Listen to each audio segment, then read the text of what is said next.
Mi nombre es Maximiliano Bondano. La materia es Instituciones y Sistemas Políticos Comparados. El tema es Sociedad Política y Sociedad Civil.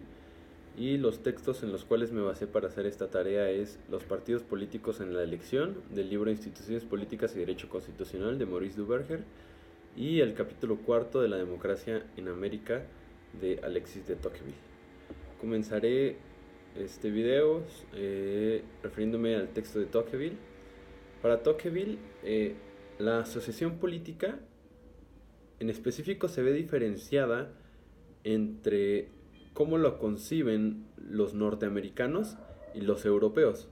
Los primeros, los norteamericanos, buscan en la asociación política el convencimiento, y los otros conciben a la asociación política como un medio para hacer la guerra. Para los norteamericanos, el apoyo principal se encuentra en el individuo y en su capacidad autónoma de hacer frente a los problemas, y el Estado se presenta como una última opción. O sea, la individualidad en la asociación política que se vive en los Estados Unidos es, es medular, porque es el individuo libre quien de manera voluntaria decide asociarse. Entonces, para que pueda existir una libre asociación, Tocqueville considera que es necesaria una libertad de prensa como un elemento capital para el ejercicio de la libertad individual y de las minorías. Eh, con esta libertad de prensa y con esta libertad de asociación, las minorías pueden oponerse a la fuerza o a la brutalidad que puede presentarse frente a las mayorías aplastantes. Después, Tocqueville dice que no hay país donde las asociaciones sean más necesarias para impedir el despotismo de los partidos o el arbitrio del príncipe que aquellos cuyo estado social es democrático. O sea, Tocqueville considera que, por ejemplo, en sociedades monárquicas o de monarquía, eh, las, las monarquías pueden encontrar contrapesos en grupos de nobles o burgueses que no se encuentren acomodados a sus designios. Pero en las democracias, la mayoría muchas veces no encuentra contrapesos, o no encuentra quién hacerle frente a él, o no encuentra cómo limitar el poder de esas mayorías. Entonces, en los sistemas democráticos para Tocqueville, la asociación es necesaria porque esa asociación va a permitir que las mayorías alcancen a tener alguna voz o voto guiado por la razón, limitado por la ley y que sea de carácter libre y voluntario. Dice que en un país donde las asociaciones son libres, las sociedades secretas son desconocidas. En Norteamérica hay facciosos, pero no conspiradores. Y es algo que me pareció muy interesante porque en las sociedades donde existe libertad de asociación, podrá haber gente que no esté de acuerdo y que emita su opinión en contra de algún tipo de sistema. Pero esa opinión o esa asociación no va a ser conspirativa, va a entrar a luchar en el mundo de las ideas y favoreciendo así la libertad de los individuos a, a, a estar o no de acuerdo con lo que dice este grupo, y este grupo tendrá la obligación de convencer. Para esto, un elemento esencial, dice Tocqueville, que es el voto universal, porque el voto universal permite a todo individuo ser parte de lo público, y con esto moderar la violencia, porque si cada individuo puede opinar, la violencia es innecesaria. Lo que se necesita son ideas que convenzan. Después de esto, Tocqueville habla sobre la creación de partidos. Esa creación de partidos que es gracias a la libertad de asociación que se va institucionalizando, y dice que el primer paso para la creación de partidos es un lazo meramente intelectual. O sea, un grupo de personas que comparten cierta cantidad de ideas se juntan e inician un lazo intelectual. El segundo es que esta gente comienza a tener pequeñas asambleas o células con afinidad de ideas. El tercero es la creación del partido. Y Tocqueville lo señala como que forman una nación aparte dentro de la nación, un gobierno dentro del gobierno. O sea, este grupo de personas forma una institución que busca cambiar una nación, que busca implementar su idea de nación dentro de la nación existente. Y crean un gobierno dentro de la institución con el cual buscan también representar su modelo de gobierno en la nación. Ahora, la libertad es un punto fundamental como hemos visto.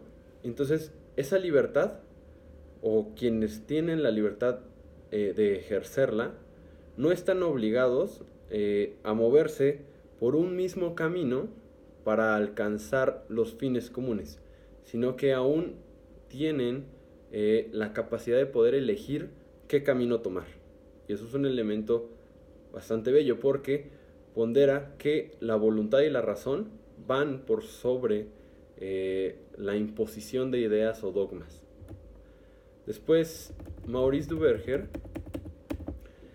ya entrando al tema de los partidos propiamente dicho, él divide los partidos o los cataloga. Primero ve que o cataloga a los partidos de cuadros, que están o quienes se ven afiliados son los notables, y no importa mucho la calidad, la cantidad, sino la calidad de los afiliados. Y esa calidad se puede distinguir en dos: en el prestigio, porque va a traer mayor carga moral, y en el dinero, porque va a financiar. Después existe los nuevos partidos de cuadros que se implementan en el siglo XX en Estados Unidos, en donde ya no están nada más los notables, si bien existe una gran inclinación hacia ellos, pero las personas que están afiliadas tienen la capacidad de recibir papeletas en donde ellos mismos elijan a su candidato de su partido. Entonces se les otorga más libertad. Posterior a esto existen los partidos de masas, que es donde todos entran, pero pocos participan. Y de ahí, de los partidos de masas, se va dividiendo. Existen partidos de masas socialistas, cuyo financiamiento es a través de pequeñas contribuciones de los afiliados y busca la educación de la clase obrera y busca también la democracia para todos, entonces todos participan dentro del partido. Después están los partidos de masas comunistas, que en lugar de distribuirse por su lugar de residencia o domicilio, se distribuyen por su lugar de trabajo y se encuentran altamente influenciados por los bolcheviques y el clandestinaje. Además, dice Duverger que la célula comunista es más pequeña que la socialista, entonces busca reproducirse de una manera más rápida y más pronta. Después existen los partidos de masas fascistas, que Duverger marca que no son muy distintos a los partidos de masas socialistas o comunistas, pero la diferencia fundamental es que las técnicas militares son centrales para su ejercicio. O sea, los afiliados tienen siempre un carácter de violencia. Ven como la violencia física como un medio para obtener el poder. Pero Duverger se pregunta, ¿qué son los partidos entonces? Y los partidos son mediadores entre los votantes y los representantes. O sea, los partidos encuadran el deseo de los votantes y lo reflejan con los ideales morales de los partidos y sus representantes. O sea, no son más que mediadores. Después señala que sin los partidos la masa de electores no podría tener ninguna indicación precisa sobre la orientación de los diferentes candidatos.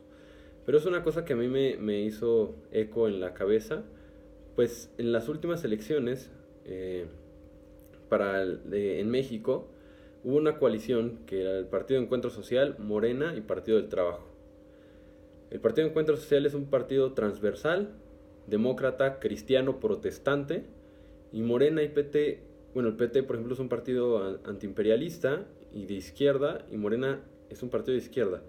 Entonces, las direcciones de los partidos eran pues contrarias, pero aún así los votantes encontraron ahí cierta legitimación, y no se debe, pienso, al partido o a la coalición de partidos, sino a las figuras que estaban representándolo. Entonces difiero porque no creo que sin los partidos las masas de electores no tienen indicaciones. Más bien la indicación ahí fue el candidato y los votantes votaron, pienso, por el candidato, no tanto por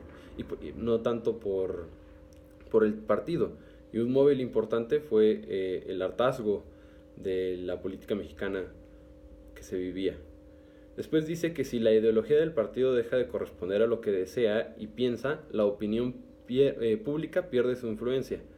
Pero pienso que no pierde su influencia, sino que los partidos se actúan como una empresa y se acomodan al sentir de los votantes, como una empresa se acomoda al sentir del mercado y crea un sistema clientelista. Los demócratas estaban en el sur de Estados Unidos y los republicanos en el norte.